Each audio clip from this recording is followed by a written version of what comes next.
নোবেলজয়ী অমর্ত্য সেনের সঙ্গে সৌজন্যমূলক সাক্ষাৎকার। বীরভূম জেলার সভাধিপতি কাজল শেখ ও নানুরের বিধায়ক বিধানচন্দ্র মাঝি আজ সন্ধে নোবেলজয়ী অমর্ত্য সেনের সঙ্গে তার প্রতিচি বাড়িতে সৌজন্যমূলক সাক্ষাৎকার করে। বীরভূম জেলার সভাধিপতি কাজল শেখ অমর্ত্য সেনের দীর্ঘায়ু কামনা করেন এবং তিনি যেন সুস্থ থাকেন। কাজল শেখ আরও জানান, বীরভূমে উন্নয়নের জন্য বিভিন্ন আলাপ আলোচনা হয়। অমর্ত্য সেন দীর্ঘ বেশ কয়েক মাস পর আবার শান্তিনিকেতনে প্রতিচি বাড়িতে এসেছেন। অমর্ত্য সেনের সঙ্গে দেখা করার পর সভাধিপতি কাজল শেখ সাংবাদিকদের সামনে মুখোমুখি হন। মানব মহাপুরুষ, নোবেলজয়ী অর্থনীতিবিদ, এই ধরনের মানুষের সান্নিধ্যে আসা মানে নিজের জীবন ধন্য হওয়া বলে মনে করি আমি। তাই ওনার সঙ্গে সাক্ষাৎ করার জন্য এসেছিলাম। অনেক দিন পর তিনি আমাদের বোলপুর শান্তিনিকেতনে এসেছেন।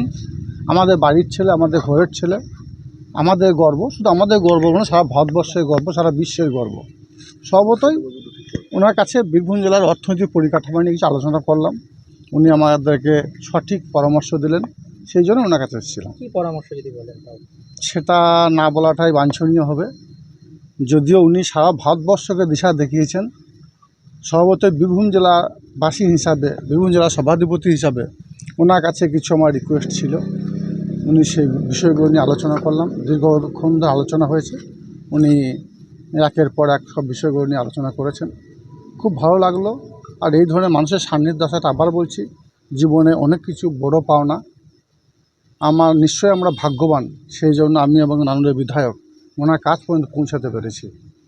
এই ধরনের মানুষকে যারা অবজ্ঞা করে, অবহেলা করে, তাদের সম্বন্ধে বিশেষ কিছু বলার আমার নাই, কিন্তু তাদেরকে বলবো, ভাববার জন্য বলবো। এই ধরনের মানুষগুলো, যাদের পাশে আমাদের রাজ্যের মাননীয় মুখ্যমন্ত্রী মমতা বন্দ্যোপাধ্যায় দাঁড়িয়েছিলেন, আজকে ওনার পাশে এসে সান্নিধ্যে এসে বুঝতে পারলাম সত্যিই ইনি একজন মহাপুরুষ, একজন মহামানব। ইনি ভারতবর্ষকে পথ দেখিয়েছেন। আগামী দিনে এনার যে পথ, সেই পথকে অবলম্বন করে আমরা চলব। বিজেপি সরকারকে বারবার দেখা গিয়েছে অমর্ত্য সেনকে বিভিন্নভাবে কটাক্ষ করতে, অপদস্থ করতে। তো কী অপমান দেখুন, বিজেপি সরকার ওরা তো ভালো চায় না, বাংলার ভালো চায় না, ভারতবর্ষের ভালো চায় না। ভারতবর্ষকে ইনি পথ দেখিয়েছেন, সেই মানুষগুলোকে অবহেলা করেছেন। যিনি বাংলার একের পর উন্নয়নের মাধ্যমে বাংলাকে পথ দেখিয়েছেন, বাংলার মাননীয় মুখ্যমন্ত্রী মাননীয় মমতা বন্দ্যোপাধ্যায়, তেনাকে পর্যন্ত অপমান করেছেন। কিন্তু বাংলার মানুষ তার যোগ্য জবাব 24-এ নির্বাচনে দিয়েছে। আর কোর্ট, মহামান্য আদালত যোগ্য জবাব দিয়েছে। আমাদের নোবেলজয়ী অর্থনীতিবিদ অমর্ত্য সেন, তিনি যে সঠিক রাস্তায় ছিলেন, সঠিক পথে ছিলেন, তার যোগ্য জবাব মহামান্য আদালত দিয়েছে। সর্বতই এ বিষয় নিয়ে কোনো কিছু মন্তব্য আমি করতে চাই না। ওনার শরীর কেমন দেখলেন? উনি এখন সুস্থ আছেন এবং আমরা চাইব উনি আরও দীর্ঘজীবী হন, আরও অনেক দিন তিনি এই ধরাধামে তিনি থাকুন এবং আমাদেরকে সঠিক পরামর্শ দেন। Thank you.